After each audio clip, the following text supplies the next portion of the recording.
Hello friends, आज हम पढ़ेंगे कक्षा 12 का आपव्यू जो आपके यूपी बोर्ड में 12 से 15 नंबर का आता है। सो स्टार्ट करते हैं। आपव्यू आपव्यू है क्या और इसको सबसे पहले किसने खोज की या किसने कहा या किसने इसका नाम लिया? आपव्यू की खोज ट्रांसफॉर्मेशन ज्यामिति में, जो आपव्यू की खोज है वो ट्रांसफॉर्मेशन ज्यामिति में विशेष रूप से translation, rotation, reflection and construction आदि में हुआ। और आपव्यू का जो शब्द प्रयोग किया सर्वप्रथम जे सिल्वेस्टर ने सब पहले मैट्रिक्स शब्द का प्रयोग किया। इसका प्रयोग क्या है? परमाणु भौतिकी में, समाजशास्त्र, अर्थशास्त्र आदि में किया जा रहा है। और इलेक्ट्रॉनिक्स ब्रेन कंप्यूटर का आविष्कार हो जाने के कारण इसका उपयोग और भी बढ़ गया। शुरू करते हैं।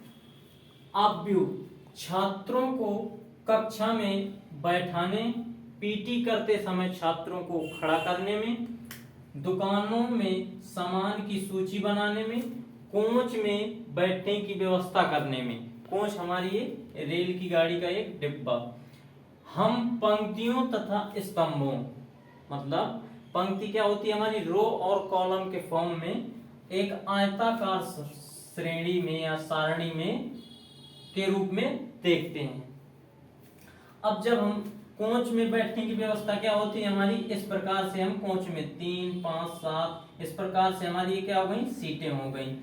अब इसको हम पूरा क्या कर देते हैं? इस प्रकार लिख दिया।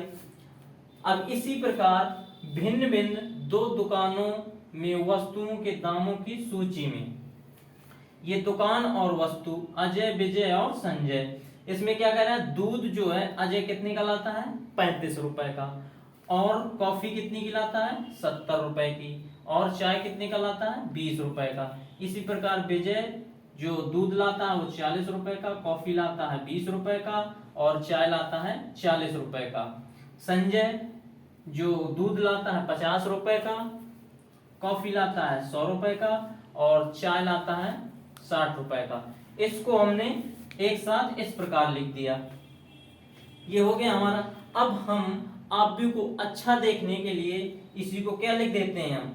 ऐसा हमें देखने में कैसा लग रहा है? अजीब सा लग रहा है, तो इसे अच्छा देखने के लिए हम इसे कोष्टक में इस प्रकार लिख देंगे। मैं लिख रहा हूं, आप देखिएगा किस प्रकार लिखेंगे। 3, 2, 5, 2, 8, 5, 4, 1, 9, 12, 13, 16 और 10, 11, 14 और 15। इसी प्रकार इसको लिख सकते हैं हम। इसको यहां लिख रहा हूं मैं। किस प्रकार लिख देंगे? 35, 40, 50, 70, 20, 100 और 20, 40, 60। ये हो गया हमारा आपव्यू को दर्शाने का एक सिस्टम हो गया हमारा। ठीक। अब इसी को कई पुस्तकें जो लिखती हैं वो क्या लिखती हैं? या तो हम इस प्रकार से लिख सकते हैं कोष्टक, या इसी को आपव्यू बनाने को इस प्रकार से, जैसे या तो इस फॉर्म में बता, दूसरे फॉर्म में मैं बता रहा हूं आपको। ये क्या हो जाएगा हमारा? 35, 40, 50, 70, 20, 100, 20, 40 और 60। हमें इस प्रकार का आयताकार ये देख के हमें कंफ्यूज नहीं होना कि इस प्रकार का हमने पढ़ा है और हमारे पेपर में इस प्रकार का आ गया, कोई दिक्कत नहीं है। ये हमारा जो हमने बेसिक इंफॉर्मेशन आपको दी, ये केवल नॉलेज के लिए है, इससे एग्जाम में नहीं आता। जो एग्जाम में आएगा उसको हम शुरू करेंगे। हाँ, तो आपव्यू की हम परिभाषा पढ़ते हैं। क्या कह रहा है? पहले आप लोग परिभाषा समझिए, इसके बाद मैं सिस्टम बताता हूं। कह रहा एन संख्याओं का एक निकाय एक सिस्टम को एम पंक्तियों तथा n स्तंभों आयताकार सारणी के रूप में व्यवस्थित करने को m क्रॉस n क्रम या कोटि का आव्यूह या m क्रॉस n आव्यूह कहते हैं। हमारा क्या होता है, एक निकाय, जैसे हम जर्नली आव्यूह को 2 क्रॉस 2 में पहले हम समझ रहे हैं। ये हो गया हमारा नोटेशन, सारणी को प्रदर्शित कर आव्यूह को प्रदर्शित करने का ये क्या हो गया हमारा सिस्टम। इसमें क्या होता है हमारा, सबसे पहले हमारा रो होता है, ये क्या होता है हमारा रो। इसमें हम क्या पढ़ रहे हैं 2 क्रॉस 2 का, अभी हम 2 क्रॉस 2 का आव्यूह देख रहे हैं। 2 क्या होता है यहाँ, इसको बोलते हैं हम रो, जिसे बोलते हैं हम क्या पंक्ति, और ये होता है हमारा कॉलम, इसे बोलते हैं हम स्तंभ। क्लियर। सबसे पहले हम जब 2 क्रॉस 2 लिखते हैं तो इसको हमने नाम दे दिया क्या m, और इसको जो हमने नाम दे दिया वो दे दिया n। इसी प्रकार इसमें हमारा क्या हो जाएगा, ये हो जाएगा हमारा रो, ये हो गया हमारा रो। ठीक है। रो हम कैसे पता करेंगे कि हमें बच्चों में कंफ्यूजन रहता है कि रो हमें कौन सा रो कहते हैं, कैसे रो कहते हैं। तो जो हमारा नोटबुक होती है उस पे हम इस प्रकार से लिखते हैं, इस प्रकार से हमारी नोटबुक होती है, तो ये हमारी क्या हो जाती है रो हो जाती है। और कॉलम, कॉलम में कंफ्यूजन रहता है, जैसे हम बिल्डिंग बनाते हैं तो बिल्डिंग में जो इस प्रकार खड़े होते हैं कॉलम बनाते हैं या पिलर बोलते हैं जिसे, इस प्रकार से, तो उसको क्या बोल देते हैं हम कॉलम। क्लियर। अब इतना समझ में आ गया। अब इसके आगे यदि इसमें हम 2 क्रॉस 2 की मैट्रिक्स लें, मान लें थोड़ी देर के लिए 1 2 3 5, ये हमने ले लिया, ये हमारी कितनी है 2। इसमें नंबर ऑफ रो कितने हैं 2, एक रो ये हो गई, एक ये रो हो गई। इसी प्रकार हम बुक में लिखते हैं ना, अपनी नोटबुक में जब भी हम क्वेश्चन सॉल्व करते हैं या डेफिनेशन किसी भी चीज की लिखते हैं तो इस प्रकार लिखते हैं हम, इस प्रकार। तो ये हमारी क्या हो गई रो, और कॉलम क्या हो गया हमारा ये क्या हो गया 1 और 3 ये कॉलम हो गए, और यहाँ 2 और 5 क्या हो गए ये कॉलम हो गए। क्लियर। तो हम जब इसको डिफाइन करते हैं, परिभाषित करते हैं, तो इसको किस प्रकार करते हैं 1 2 3 5। इसमें क्या होता है, सबसे पहले हमारा जो यहाँ नोटेशन करते हैं तो इसको 2 लिखते हैं। 2 क्या होती है हमारी नंबर ऑफ रो। कितनी रो है, एक रो ये हो गई, एक रो ये हो गई, ऊपर वाली एक रो, नीचे वाली एक रो, ये हो गई 2 रो। और कॉलम कितने हो गए, ये कॉलम हो गए 1 और 2, तो कॉलम कितने हो गए 2। तो यहाँ क्या हो गया हमारा 2 क्रॉस 2। इसी प्रकार हम 3 क्रॉस 3 की देखेंगे।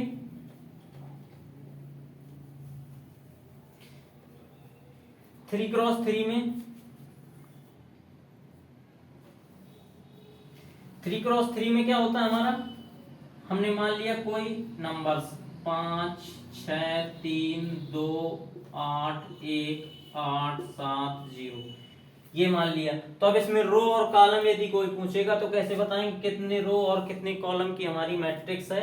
तो इसमें सबसे पहले हम क्या देखेंगे, रो कितनी है, एक रो ये हो गई हमारी, दूसरी रो ये हो गई हमारी, और तीसरी रो ये हो गई। इस प्रकार से, जिस प्रकार मैं मार्कर रख रहा हूं इस प्रकार से रो हो गई, एक रो, 2 रो, 3 रो। ठीक। तो इसमें सबसे पहले क्या आता हमारा रो, फिर कॉलम, एक कॉलम, 2 कॉलम और 3 कॉलम, एक कॉलम, 2 कॉलम, 3 कॉलम। जैसे हमारे क्या होते हैं, किसी बिल्डिंग को बनाते हैं तो पिलर को इस प्रकार बनाते हैं, ना कि इस प्रकार, पिलर को इस प्रकार बनाते हैं 1 2 3 इस प्रकार से। तो हमारा ये क्या हो गया, कॉलम कितने हो गए 1 2 3, 3 कॉलम हो गए। तो 3 क्रॉस 3 की क्या हो गई मैट्रिक्स हो गई, जिसमें क्या है 3 रो है और 3 कॉलम। यदि कोई हमसे पूछता है कि कितने रो और कितने कॉलम है, तो इसमें 3 रो हैं और 3 कॉलम हैं। अब इसी प्रकार हम जर्नल पढ़ते हैं। तो जर्नल में क्या हो जाएगा हमारा, इन जर्नल क्या हो जाएगा हमारा 3x3 की पहले हम मैट्रिक्स देखते हैं। तो 3x3 में क्या होता है, सबसे पहले हमारा यहाँ क्या आता है, रो। ये हमारी क्या है, इस प्रकार लिखेंगे तो रो हो जाएगी हमारी। तो सबसे पहले क्या लिखेंगे हम, A11। तो 11 का मतलब क्या है, पहली रो और पहला कॉलम। फिर A12, तो 12 क्या हो गया हमारा, पहली रो और दूसरा कॉलम। फिर A13, तो इसमें क्या हो गया, पहली रो तीसरा पहली रो और तीसरा कॉलम। अब दूसरी रो कितने ऑर्डर की बनाना है, 3x3 की। तो यहाँ कितना हो जाएगा, A21। तो 2 क्या हो गया हमारा, ये हमारा हो गया रो, मीन्स पंक्ति हो गई। क्या हो गई हमारी, पंक्ति हो गई। और ये 1 क्या हो गया हमारा, कॉलम, मीन्स स्तंभ।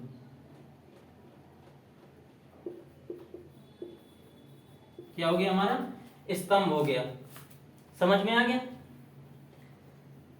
तो इसी प्रकार हम क्या लिखेंगे इसको, A21 किसको, रो में हम चल रहे हैं, दूसरी रो में। फिर A22 दूसरी रो दूसरा कॉलम। फिर A23 दूसरी रो और तीसरा कॉलम। इसी प्रकार A31, तो अब किस में चलना है, तीसरी रो पहला कॉलम, ये पहला कॉलम हो जाएगा हमारा। फिर A32, इसमें क्या हो जाएगा हमारा, पहला तीसरी रो और दूसरा कॉलम। ये हो गया हमारा दूसरा कॉलम, पहला कॉलम ये हो गया। इसी प्रकार A33 तीसरी रो तीसरा कॉलम। तीसरी रो मीन्स तीसरी पंक्ति और तीसरा स्तंभ। क्लियर। अब हम ये 3 के लिए हमने देखा। इसी प्रकार हमारा 2x2 के लिए ऑर्डर होगा।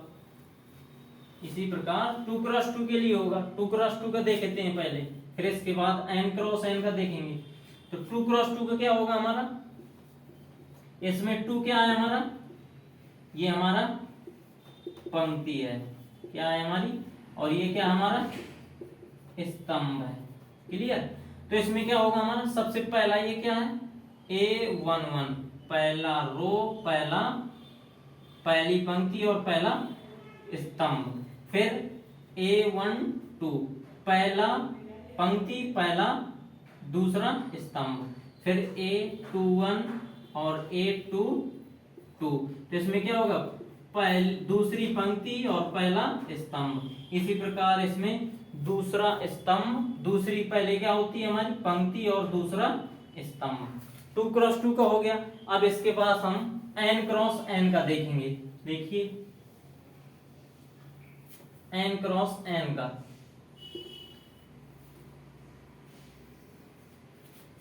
इस पे हम n×n का देखेंगे। तो n×n का क्या होगा हमारा, A11 पहला पंक्ति पहला कॉलम। A12 पहली पंक्ति दूसरा कॉलम। A13 पहली पंक्ति तीसरा कॉलम। इसी प्रकार से A1n पहली पंक्ति और nवां स्तंभ। इसी प्रकार यहाँ 2-1, ये क्या हो गया हमारा, दूसरी पंक्ति पहला स्तंभ। 2-2 2-3 ... 2n एंड सो ऑन। फिर A31 A32 और A33 ... A3n। इसी प्रकार से हम बढ़ाएंगे तो इसको क्या हो जाएगा हमारा, AN1 AN2 और AN3 ... ANM।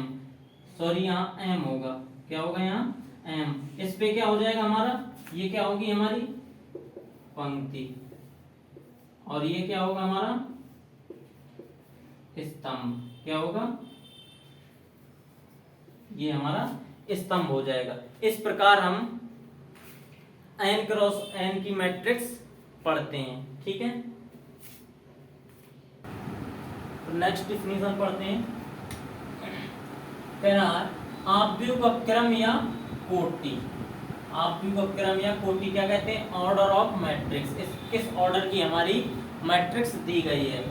कह रहा है यदि आव्यूह में m पंक्तियां क्या होती है हमारी इस प्रकार से, यदि जो जिस प्रकार हम नोटबुक में हमारी क्या होती हैं लाइनें दी गई होती हैं तो क्या होती हैं पंक्तियां, और स्तंभ क्या होते हैं, जैसे हम बिल्डिंग बनाते हैं तो उसमें जो कॉलम या पिलर बोलते हैं वो खड़े होते हैं, तो इस प्रकार से हमारे ये क्या होते हैं, ये सब स्तंभ होते हैं। क्या होते हैं, स्तंभ। और ये हमारी क्या होती है पंक्ति। क्या होती है पंक्ति। ठीक, तो क्या शुरू से एक बात देखते हैं। यदि आव्यूह में m पंक्ति हमने समझा तथा n स्तंभ तो उसे m क्रॉस n क्रम का आव्यूह कहते हैं। आव्यूह के अंदर पंक्तियां तथा स्तंभों की संख्या बराबर होना जरूरी नहीं है। क्या नहीं है, आव्यूह के अंदर जो हमारी पंक्तियां हों या स्तंभ हों